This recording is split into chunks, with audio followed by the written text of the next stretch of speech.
Hey everyone, welcome back to my channel. Today, I've got a story for you that's going to hit you right in the feels. Have you ever poured your heart and soul into something, only to have it snatched away by someone who didn't even deserve it? Yeah, I've been there. Picture this. Months of grinding, a reward I'd dreamed of my whole life, and then, bam, it's gone, stolen by my own boss. But here's the kicker. I didn't just sit there and take it, I got even. And trust me, by the end of this, you're going to feel that sweet, sweet taste of justice right along with me. So grab a snack, settle in, and let's get into it. How I outsmarted my boss and got the ultimate revenge. It all started about a year ago. I was working at this big corporate firm. Think glass-walled offices, fancy coffee machines, the kind of place where everyone's always rushing around pretending they're more important than they are. I'd been there for a few years, clawing my way up, proving myself over and over. But this one project? This was my Everest. For 4 straight months, I was running on nothing but caffeine and sheer willpower. Late nights at the office, my desk lamp the only light left on the floor. Early mornings where I'd stumble in before the sun was even up, bleary-eyed, clutching a coffee that was more sugar than actual coffee. Weekends? Forget it. While my friends were out brunching or binge-watching Netflix, I was hunched over spreadsheets, double-checking numbers, triple-checking emails, making sure every detail was perfect. This wasn't just any project. This was the kind of account that could make or break a career, a massive client, a game changer for the firm, and I was the one leading the charge. I poured everything into it, every ounce of energy, every late-night idea scribbled on a napkin, every moment I could have spent living my life. And finally, after all that, it paid off. The client loved it. The presentation I gave? Flawless. I remember standing in that conference room, clicking through slides, watching their faces light up as I walked them through the numbers, the strategy, the vision. By the end, they were clapping. Actually clapping, and the contract was signed right there on the spot. I walked out of that room feeling like I'd just won the lottery, but the real prize was still coming. Later that day, I'm back at my desk, still riding that high, when an email pings into my inbox. It's from the client. I open it, and my heart stops. Evelyn, it says, you went above and beyond. Consider these a personal thank you. Enjoy the game. Attached is a confirmation. 2 Super Bowl tickets, 40-yard line, front row experience. I just sit there, staring at the screen, my hands trembling. The Super Bowl. I've been a football fan my whole life, watching games with my dad on our beat-up old couch, screaming at the TV, dreaming of one day being there in person. And now, here it was.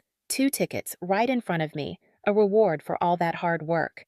I reread the email like 10 times just to make sure it's real.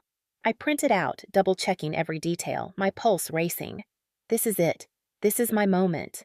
The tickets were sent to my boss, Robert Fowler, the senior partner at the firm. That made sense. He handled logistics for client gifts, so I figured he'd get them processed and handed over. I could already picture it. Robert walking into my office, that rare smile of his cracking through his usual stern face, saying, "Well earned, Evelyn," as he slid those tickets across my desk. I'd thank him, we'd share a nod of mutual respect, and I'd spend the rest of the day floating on cloud 9. That's how it was supposed to go. But Robert, he had other plans. 3 days later, I'm at my desk, still buzzing about those tickets, when the door swings open. No knock, no warning. Robert strolls in, all swagger and smugness like he owns the place. Which, to be fair, he kind of does. He's the senior partner, after all. He leans against my desk, casual but with this edge to him, like he's about to drop a bomb. "I heard you got some great news," he says, his tone light but loaded. I smile, thinking this is it. He's here to give me the tickets. "Yeah," I say. "I really appreciate it. I put everything into that project."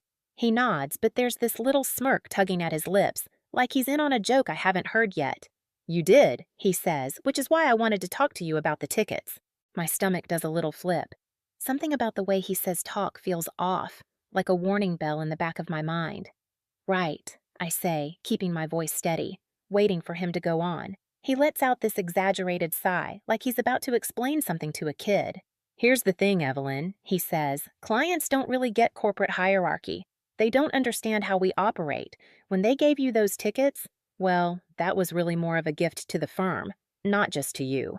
I feel my insides twist. No, I say, slow and careful. The email explicitly said they were a personal thank you to me. He waves that off like it's nothing, like my words don't even matter. I get that, he says, but in this business, it's about relationships. Sometimes we need to make strategic decisions, so I'll be taking the tickets. The room spins for a second. I blink, trying to process it. What? I say, my voice barely above a whisper. He doesn't even flinch. I already made arrangements, he says, cool as anything. I'm taking a potential investor to the game. It's a smart play for the company. My heart's pounding now, hammering against my chest. Months of work, all those sacrifices, and he's just taking them? That's not fair, I say, fighting to keep my voice from shaking, to hold back the storm brewing inside me. The client gave them to me. And that's when he smirks, full on, no hiding it, like I'm some naive little girl who doesn't get how the world works.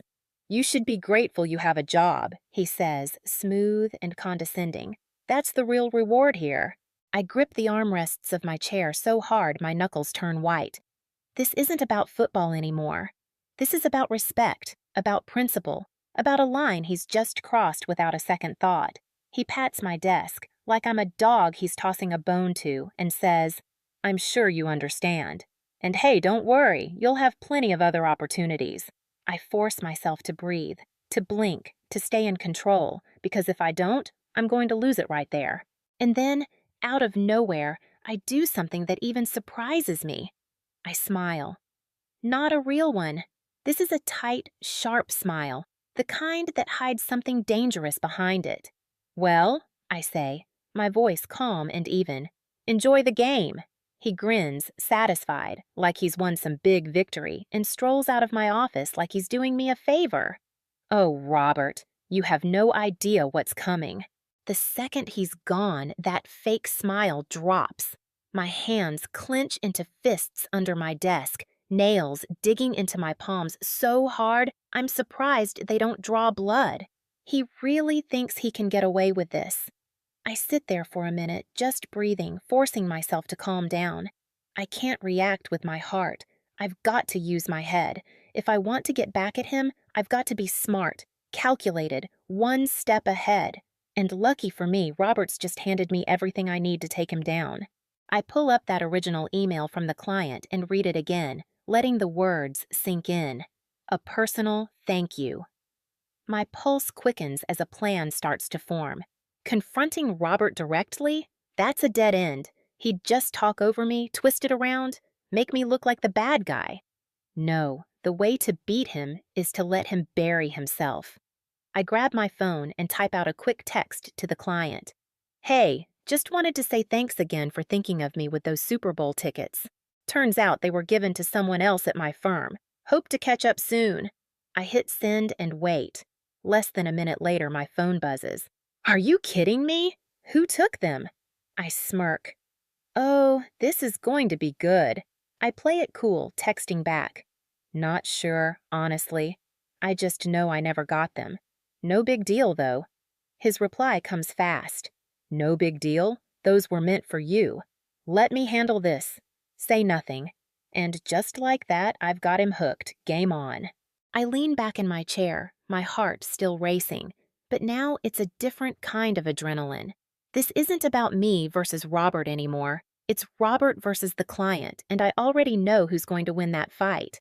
I spend the rest of the day playing detective, keeping my ears open. Robert's ego is his weakness. He can't help himself. He's got to brag. Sure enough, at lunch, I catch him in the break room, loud and proud. Yeah, 40-yard line seats. Going to be insane. Taking a big fish with me. You know how it is. These kinds of deals are all about relationships. I duck out of sight, biting back a laugh. The arrogance, the sheer stupidity. He's digging his own grave and he doesn't even know it. Friday rolls around and the office is buzzing. Robert's leaving early, catching a flight to the Super Bowl city. He struts around like he's untouchable, king of the world. I catch his eye in the hallway and can't resist a little jab. Big plans this weekend? I ask, keeping my tone light, innocent. He smirks, all cocky. Oh, just making moves. Enjoy the game, I say, and I mean it. Because by the time he's back, the trap's going to snap shut. Saturday morning, I get a text from the client. I've arranged a meeting for Monday. Just play along. Trust me. I grin. Oh, I trust him all right. Sunday comes and goes. The Super Bowl happens, but I don't watch a single play. I'm still a diehard fan, don't get me wrong, but I'm saving my energy for Monday. That's when the real show starts. Monday morning, Robert swaggers into the office at 9:07 a.m., sunglasses on, coffee in hand, radiating smugness like he's just conquered the world. He barely glances at me as he passes my desk, heading straight to his corner office. I wait, patient, until 9:30 rolls around and a meeting invite pops up. Client review, mandatory attendance. Conference room A. Attendees, senior partners, Robert Fowler, client representative, Evelyn. I click accept, grab my notebook, and head in. Showtime. I step into the glass-walled conference room, and the air's thick with tension. Robert's at the head of the table, legs crossed, looking like he owns the place. But that confidence flickers when the client walks in. And he's not alone. There's a woman with him, someone I don't recognize, but her presence shifts the whole room. The client sits down and says, "Robert, this is Andrea Holloway, VP of Corporate Partnerships." Andrea gives him a sharp nod, all business. Robert blinks, caught off guard. "Oh, of course. Andrea, nice to meet you." The client leans forward, his smile polite but cold as ice. "Before we get into today's agenda, I have a question. Evelyn, did you enjoy the game?" The room goes dead silent. I tilt my head, playing dumb. "The game?" "The Super Bowl," he says. I furrow my brow, keeping it light. "Oh, I didn't go." His expression darkens. "That's strange," he says, "because I personally arranged for you to have 2 seats. Right, Robert?" Robert freezes, panic flashing in his eyes, but he forces a laugh. "Oh, yeah, see, there was a bit of a mix-up. Evelyn wasn't able to attend, so—" The client cuts him off, sharp. "So who did?" Robert shifts in his seat, squirming. I took a client." The client lets that hang there, heavy. Andrea clears her throat. "Robert, just so I understand, are you saying you took corporate seats meant for an employee as a personal gift and gave them to someone else without authorization?" Robert swallows hard. The client jumps in, not letting him wiggle out. I was really looking forward to seeing Evelyn at that game. I thought it was a fitting reward for months of hard work. But imagine my surprise when I learned she never even got them. Robert's mouth opens, closes, opens again, like he's grasping for something, anything. Andrea turns to me, calm but pointed. "Evelyn, did Robert inform you of any corporate policy that required you to surrender those tickets?" I shake my head, keeping my voice steady. "No. He just told me they were his now." The room tenses up fast. Andrea exhales, sharp. "Robert, you do realize that you not only violated internal ethical standards, but also committed what's essentially corporate theft, correct?" Robert goes pale, like the blood's drained right out of him. The client leans back, shaking his head. "I don't think I can continue working with someone who'd undermine his own team like this." Robert jolts up. "Wait, let's just—" The client ignores him, turning to Andrea. "I trust you'll handle the internal response." She nods, cool as ever. Effective immediately. And that's it. Robert's done. He knows it. I know it. Everyone in that room knows it. I don't say a word. Just sit there, letting it all unfold, watching him unravel. His silence stretches out, tight and suffocating, his face turning this blotchy shade of red. Andrea leans forward, hands folded, voice smooth but firm. "Robert, you do understand what this looks like." His Adam's apple bobs, he gets it all right. The client sighs, disappointed. "This isn't just about the tickets, Robert. It's about trust, professionalism, knowing I can work with someone who isn't going to screw over their own people for a quick win." Robert's jaw clenches, his fingers twitching on the table. He looks around, desperate for someone to back him up, but the other senior partners just shift awkwardly in their seats. No one's touching this mess. I sit there, hands in my lap, calm as can be. I don't need to gloat. This is enough. Andrea breaks the silence. Robert, did you expense anything related to this trip? He blinks, thrown. What? She tilts her head. Did you charge the flight, the hotel, any meals, any transportation to the firm's account? His eyes give him away, pure panic. The client chuckles, but it's bitter. You used company funds to take someone else to the Super Bowl with tickets meant for Evelyn. Robert tries to rally, sitting up straighter, forcing a weak smile. Listen, I understand how this looks, but I was thinking about the firm. I was cultivating a relationship with a valuable investor. The client cuts him off. What investor? Robert falters. Excuse me? Who exactly did you take to the game? The client asks, arms crossed. Robert's mouth flaps open and shut, no sound coming out. Andrea taps her fingers on the table. Robert, answer the question. He's scrambling now, and I already know the truth. He didn't take an investor. He didn't take anyone important. He took his brother-in-law, some guy with no business ties, no deals on the table, just there to sip overpriced beer and soak up the view. And Robert expensed it all. I can see it hit him, the realization that he's got no way out. The client shakes his head.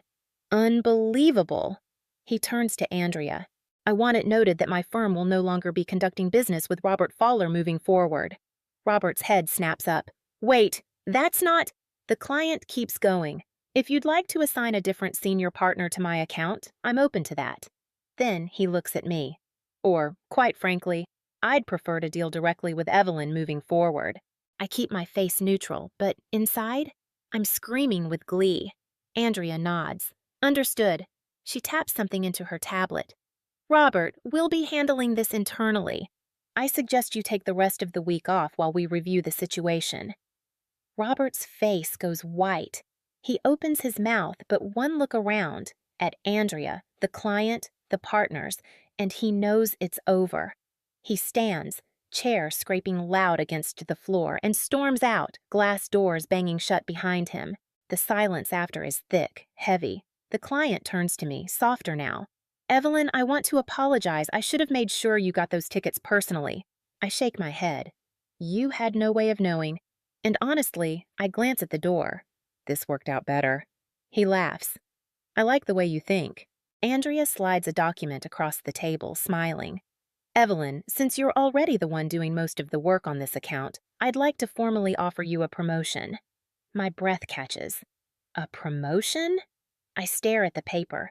Big salary bump, more authority, a title that puts me right up there with the people who used to look down on me. Are you serious? I ask. She smiles. Absolutely. You've more than earned it. I grin, slow and real. Then I accept. The client stands, shaking my hand. Glad to hear it. And, Evelyn, next time I get Super Bowl tickets, they're coming straight to you. I laugh. Robert thought he stole my moment. Instead, he handed me everything. Back at my desk, the office is alive with whispers. People sneak glances at me, at Robert's empty chair in his corner office. Word spreads fast when a senior partner storms out looking like he's seen a ghost. My inbox is a mess. Congrats support, a few, what just happened, messages from coworkers piecing it together. Then, a text from Robert. What the hell did you do? I smirk, typing back. Me? Not sure what you mean. I thought you were making moves. No reply. Figures. I glance at my promotion letter, signed and real, and let out a slow breath. I've won. But Robert's not done yet. An hour later, an email hits. HR meeting. Immediate attendance required. I frown. Of course he's not going down quietly. I head to HR and there he is, across from Denise, looking like a cornered rat. She's uneasy, but he's all fake concern. Evelyn, he says, I hoped we wouldn't have to do this, but there's a serious issue. We believe you violated corporate confidentiality by discussing internal matters with a client. I raise an eyebrow. Oh? Like what? He leans in. The emails about the Super Bowl tickets. That was internal, and you took it to a client. I laugh, short and sharp. So, a personal gift stolen from me is an internal matter now? Denise flinches at stolen. Robert's jaw twitches. I wouldn't call it stolen. Really? I say. The client did, in front of everyone. Silence. I lean back. This isn't about confidentiality. It's about you getting caught and throwing a fit because you lost. Denise clears her throat. Robert, I've reviewed it. There's no policy violation from Evelyn. His head snaps to her. Excuse me? She's calm, firm. The client sent the gift. He had every right to ask. Evelyn didn't leak anything sensitive, just the status of what was hers. Robert's face darkens. So that's it? Denise stands. Robert, you're under investigation, not her. Please leave. Evelyn, you're free to go. I walk out without a glance back. By the time I'm at my desk, an email's out. Effective immediately, Robert Fowler is no longer with the firm. I read it twice, smiling. He's gone. But this isn't just my win. It's a warning to every entitled jerk out there. Underestimate me and I'll take you down. The office goes quiet after that, but the whispers linger. A senior partner brought down by me, not some exec, not some suit, but me. His name's erased from the system, his office locked, his stuff boxed up. It's like he was never here. I'm rereading that termination email when my phone rings. It's the client. Evelyn, he says, amused. I assume you've heard. Yeah, I say. Thanks for that. He laughs. Don't thank me. Robert did it to himself. You just handed him the rope. I smirk. Still, you made it public. That helped. He pauses, then says, Are you happy there? I blink. What do you mean? You did the work, he says. You built this account. They promoted you because they had to, not because they wanted to. Robert's gone because of you. I don't like your firm. I tolerated it for you. My heart skips. Oh, he chuckles. Yeah, oh. So here's the deal. Come work for me. I freeze. You're sharp, strategic, tough, he says. I want you leading my strategy team, and I'll double your salary. Double! I nearly drop the phone. That's huge, I say. It's fair, he replies. I hesitate, then think. Years undervalued, ideas stolen, a forced promotion. Do I owe them? No. Send me the offer, I say. I'm ready for better. Next morning, my resignation's in. I walk out, head high, ignoring the gasps and nods. Denise whistles at my new salary. Can't blame you, she says. As I pack, coworkers stop by, some shocked, some not. Then, a text from Robert. Enjoy your little victory. You got lucky. I type back, luck? Had nothing to do with it, and I leave. A year later, I'm in my corner office, city skyline stretching out below. My name's on the door, my team respects me, my salary's insane, and I'm valued. I see a news alert. Robert Fowler sues firm, claims wrongful termination. I laugh. He's still fighting a lost war. I lean back, phone down. He stole. He lost everything. I gained it all. That's revenge, sweet, sharp, and mine. If you loved this story of justice and revenge, hit that like button, share it with your crew, and subscribe for more. Drop a comment below. What did you think? See you next time.